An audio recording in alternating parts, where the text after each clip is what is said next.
Hello again, friends. It's great to be with you again. My topic today is about how Singaporeans see the opposition.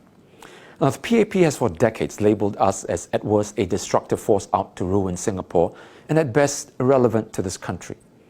For a long time, many Singaporeans fell for this propaganda and gave the PAP uncritical support. Well, today I'm going to show you how the people have been misled and why it's so important that you don't just accept everything the PAP tells you. Now, I'll do this by showing you how the PAP has been following the SDP's lead in many policy areas. You don't have to take my word for it. I'll provide you the dates of the publications and announcements, and you can verify what I say. And let's start with healthcare. In 2012, the SDP published our healthcare policy, and in it we said, we can and should introduce a healthcare model with universal coverage. 3 years later, the PAP, in introducing MediShield Life, echoed that the plan required universal coverage for all. We also proposed that individual healthcare risks be pooled. The PAP followed that under MediShield Life, everyone shares in the national risk pool. We pointed out that under the PAP system, a large number of pre-existing illnesses are excluded. 3 years later, the PAP announced you are covered by MediShield Life even if you have a pre-existing medical condition. And we were also concerned about out-of-pocket payments for healthcare, saying out-of-pocket payments can reach quite substantial amounts. In 2015, the PAP admitted that we have examined the impact of MediShield Life in reducing out-of-pocket payment. And that's not all. The SDP plan also stated that healthcare is extremely expensive, especially if one or the loved one meets with a catastrophic illness. In 2014, the PAP quickly responded that Singaporeans do worry about catastrophic bills so large as to cause financial stress to them or their families. The picture is the same for education. In 1994, I had written in my first book, Dare to Change, a major problem of streaming is the effect of self-fulfilling prophecy. It is not difficult for children in lower streams to feel less value. And just this year, Education Minister Ong Ye Kung echoed what I said 25 years ago. Entering a stream that is lower can carry a certain stigma. It becomes self-fulfilling. He then announced that streaming would be abolished by 2024. We then wrote in 2015 that preschool education in Singapore should be nationalized. In 2017, the government announced that the MOE will start running kindergartens. As far back as 2001, we called for the Singaporeans First policy, where employers had to try to hire Singaporeans first before turning to foreigners. 15 years later, the PAP introduced the Fair Consideration Framework, which requires employers to consider Singaporeans fairly before hiring employment pass holders. Also in 2001, the SDP called for a minimum wage law to be introduced. In 2014, PAP introduced minimum wage of $1,000 for some low-income workers, but instead of calling it minimum wage, the government gave it the name progressive wage. On taxing the rich, the SDP proposed in 2010 that Singapore should bring up its tax bracket for top earners. In 2015, Finance Minister Tharman Shanmugaratnam followed suit and announced that the government would raise taxes on the top 5% of income earners. Now, I tell you all this not to show you how clever we are or to tease the PAP as copycats. Now, that's silly and frankly quite juvenile.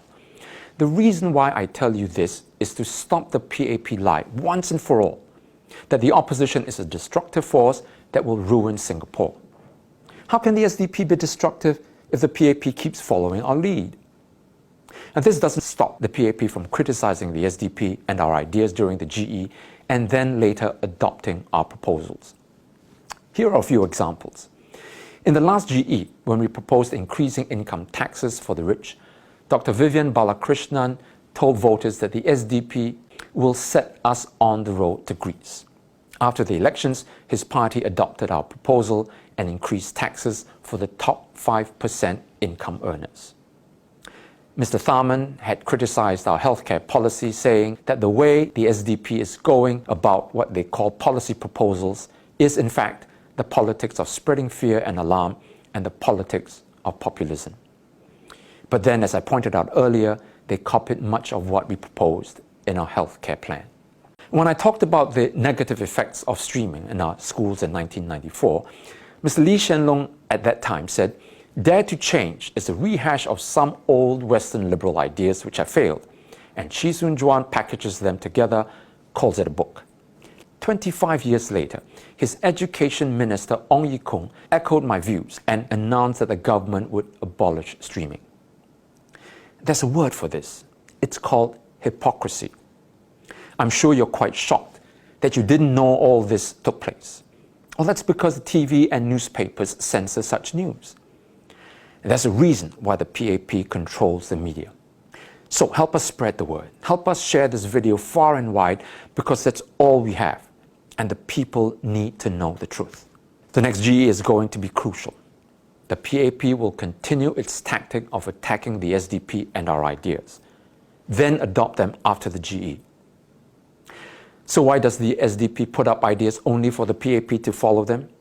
My answer is this. If the PAP adopts our proposals, then the people benefit, and that can't be bad.